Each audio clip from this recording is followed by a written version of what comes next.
So you can see that if I am increasing the time, what will happen? The required stress amount to break the material or to rupture the material or to make a fracture in the material, that will decrease with increase in time. That means the differential stress is also decreasing, because I have taken C as constant, confining pressure as constant. At that confining pressure, it can break at lower stress amount if I am increasing the time. Okay.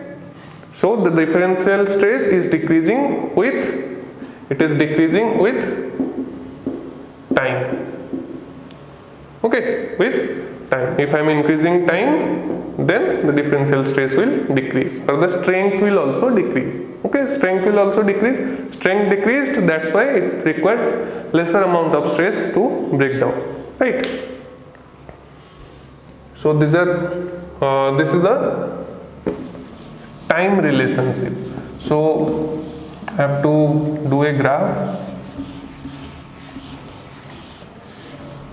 There is something called creep. What is creep?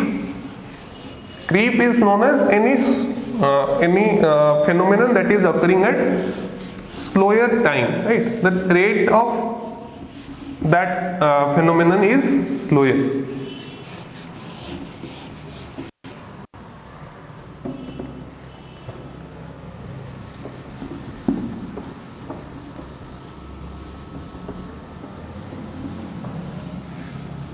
The rate of that phenomenon is slower, which is known as creep.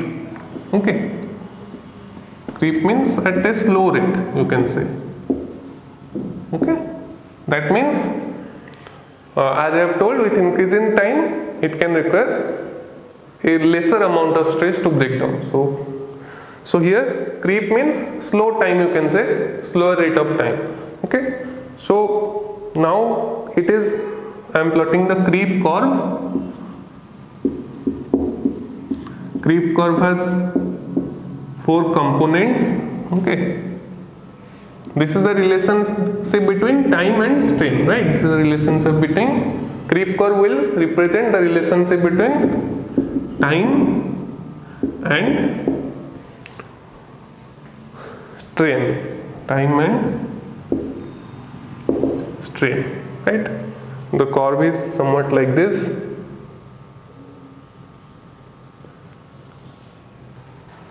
Okay, so it has 4 parts. This is A, this is B, C and D. Here we are taking time, here we are taking time, here we are taking strain in percentage. Okay. So from this diagram, what you can notice that, let's say first I have applied some stress. First I have applied some stress. That means at the sudden instant, that means at 0 time, suddenly it will attain some deformation. It will attain some strain. Right? I am applying some stress.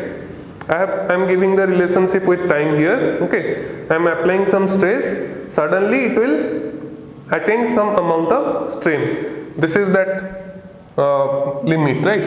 This is that point. This much is the sudden strain amount attained by the material with application of stress. I have applied stress, suddenly it will attain this much of deformation, this much of strain. So this curve doesn't start from 0, right? I can start B from 0 when it will follow the time only. That means it requires some time to attain strain. No, if it requires some time to attain strain, then only I am taking B from 0. But whenever I am applying any stress to material, suddenly it will deform. Suddenly it will deform to some amount. Then with increased time, there is increase in strain. There is increase in strain. Okay. So I have told you, this is the first amount of strain attained by the material suddenly with application of stress. After that, there is a rapid growth of strain. You can see the slope of B. You can see the slope of B. That means from this point to this point, during this time interval, the increase in strain is higher. The increase in strain is higher. Okay, let's say 1, 1 year. From during this time interval, during the first time interval, the attending strain rate is higher. The strain rate is higher for the material. Okay. Here it is abrupt. That abrupt means suddenly it is increase in strain with application of stress. With application of stress, suddenly it will show some deformation. Suddenly it will show some deformation. The material will show some deformation. Then after that, what will happen? It requires some time where the rate is higher, the strain rate is higher. That means the slope, you can see the increase in strain is higher in this particular interval. Then this interval, second one, you can see the increase in strain is lesser. It is the second interval, right? It is the second interval. In the second interval, what will happen? The increase in strain is higher with this much time. That means the strain rate becomes slower. The strain rate becomes slower. The slope becomes gradual, right? Slope becomes low here. Okay. In this interval, the slope is higher, where it will attain more strain with less time. It will attain more strain with less time. Second part, it will attain less strain with greater time. The slope is decreasing. In the third part, it is the rupture point. It is the rupture point. This point is rupture. In the third part, again it will increase the strain rate. Again it will increase the strain rate. That means this is the time interval. This is the time interval. This is the strain attended. This is the strain attended. Again the slope will become higher. Again the slope will become higher. Okay. With lesser time, it will attain more rupture, and then it attains failure. That means there is a material. I am giving some applied stress. At first, it will show some deformation. There is some change in space. Space between that atoms or pore spaces or anything, right? I am giving, let's say there is a material, I am giving confining stress. So suddenly the pore spaces are decreasing. Let's say there is some pores before, when I apply the pressure, when I apply the compressive stress, it will decrease the pore spaces. Okay, for example, I am telling suddenly, then it will compress gradually. And at the first stage, the compression rate is higher. That means with lesser time, it is attaining such strain. Then at the second stage, you can say this is first, this is second, this is third, and this is fourth. Okay. So in the third stage, or you can say the second stage of curve. The first stage of curve, second stage of curve, third stage of curve. Or if you are talking about deformation, this is the first one, A, B, C, and D. So A is the abrupt change. That means suddenly I apply stress, there is sudden change in strain. Then the B is showing increase in strain at a greater rate. With lesser time, it is increasing this much of strain. Then the C part, that is showing at greater time interval, it is attaining lesser strain. That means the slope is lesser. It is gradual slope. Then the third one, it is showing greater rate, greater strain rate. That means at lesser time, it will show more strain, it will attain more strain, and finally it will rupture, and finally it will fail by forming fractures. Okay. So this is the creep curve. The equation of this curve is S is equal to A plus B log T plus Ct plus D. S is equal to A plus B log T plus Ct plus D. S means the strain, right? Strain, that is equal to A, this much is A plus B log T. This is logarithmic, okay? Increase in strain with lesser time. Then there is Ct, that is linear, then plus D, right? So this is the equation of creep curve. Okay. Then there is one more equation which is showing the relationship between strain rate and viscosity. Strain rate and viscosity. There is one formula.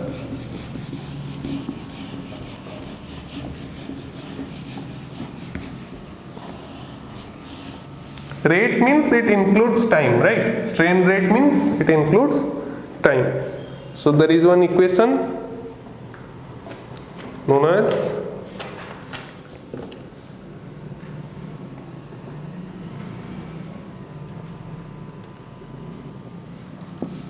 shear stress.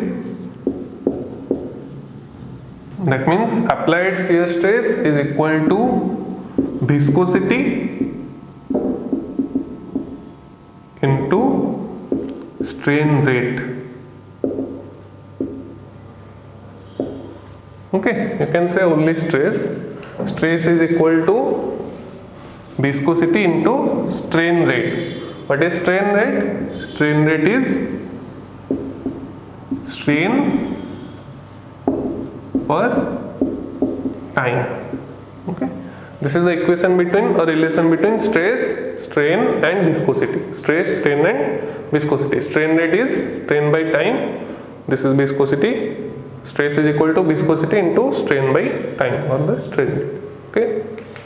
So I have discussed three factors. First one is confining pressure, second one is temperature, third one is time. Then the next one is solution. Next one is solution. I have told you, with increase in confining pressure, strength of the metal increase. With increase in temperature only, the strength decrease. Combination of temperature and confining pressure, that will increase your strength. Then with increased time, it can break at lesser stress amount. That means the strength decreases with increased time.